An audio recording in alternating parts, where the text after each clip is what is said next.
Blood pressure ये बीमारी भले ही आम सी लगती है, लेकिन इसे लेकर थोड़ी सी लापरवाही डायबिटीज और हार्ट डिजीज जैसी खतरनाक किलर बीमारियों की वजह से बन सकती है। हिंदुस्तान में अगर किसी का ब्लड प्रेशर 120/80 है तो सेहत के लिहाज से इसे बेहतर माना जाता है। जब इस नंबर में कोई तब्दीली होती है, ये ऊपर नीचे होता है, तो समझो कुछ गड़बड़ है। बढ़े हुए बीपी को हाइपरटेंशन कहते हैं, लेकिन दुनिया भर में बीपी के इस बेस लाइन को लेकर अलग अलग मत है। यूरोपियन सोसाइटी ऑफ कार्डियोलॉजी की गाइडलाइन में ये बेस लाइन 140/90 है। आमतौर पर हिंदुस्तान में भी डॉक्टर बीपी की दवा तब तक शुरू नहीं करते जब तक ये 140/90 के लेवल को पार ना कर जाए, लेकिन इसे लेकर कोई फिलहाल बाजाब्ता गाइडलाइन जारी नहीं की गई है। अब जबकि हमारी रोजमर्रा की जिंदगी तेजी से बदल रही है, ऐसे में हिंदुस्तान में भी बीपी के बेसलाइन में बदलाव वक्त की मांग है। फिलहाल ज्यादातर डॉक्टर जब बीपी की यूरोपियन गाइडलाइन को फॉलो कर रही हैं, तो इसे लेकर मुल्क में एक गाइडलाइन भी जारी होनी चाहिए। लेकिन कुछ डॉक्टर्स ये भी मानते हैं कि यूरोप और हिंदुस्तान के मौसम खान पान में काफी फर्क है। ऐसे में बीपी के बेसलाइन को लेकर यूरोपियन गाइडलाइन को पूरी तरह मान लेना ठीक नहीं होगा।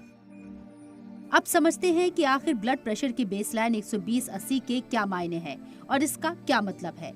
दरअसल ऊपर की तादाद 120 आपकी सिस्टोलिक तादाद है।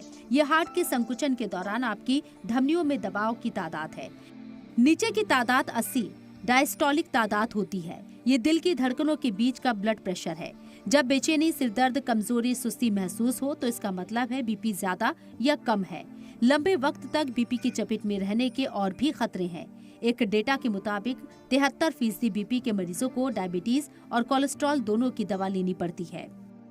कम बीपी में चक्कर आना, बेचैनी, सिरदर्द की शिकायत रहती है। इसके अलावा थकान, शरीर भारी लगना, आंखों के सामने अंधेरा छाना, धुंधला दिखाई देना भी इसके इशारे हैं। वहीं बीपी बढ़ने पर सिरदर्द, दिल की धड़कन तेज होना या इसके ज्यादा बढ़ जाने से नाक से खून तक आने की शिकायत होती है। इतना ही नहीं, हाई बीपी की वजह से हार्ट डिजीज, ब्रेन स्ट्रोक के अलावा किडनी को नुकसान पहुंच सकता है। बीपी के बेसलाइन को लेकर भले ही अलग अलग राय हो, लेकिन आपको बीपी से बचना बहुत जरूरी है, क्योंकि बीपी कई बीमारियों की जड़ है।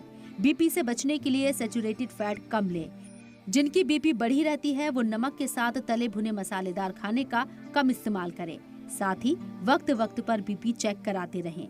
वहीं बीपी से बचना है तो रेगुलर एक्सरसाइज भी करते रहें। इसके थोड़ा भी ऊपर नीचे होने पर इंटरनेट और व्हाट्सएप यूनिवर्सिटी की तालीम लेने की बजाय सीधे डॉक्टर से मिलें। ब्यूरो रिपोर्ट, सलाम टीवी।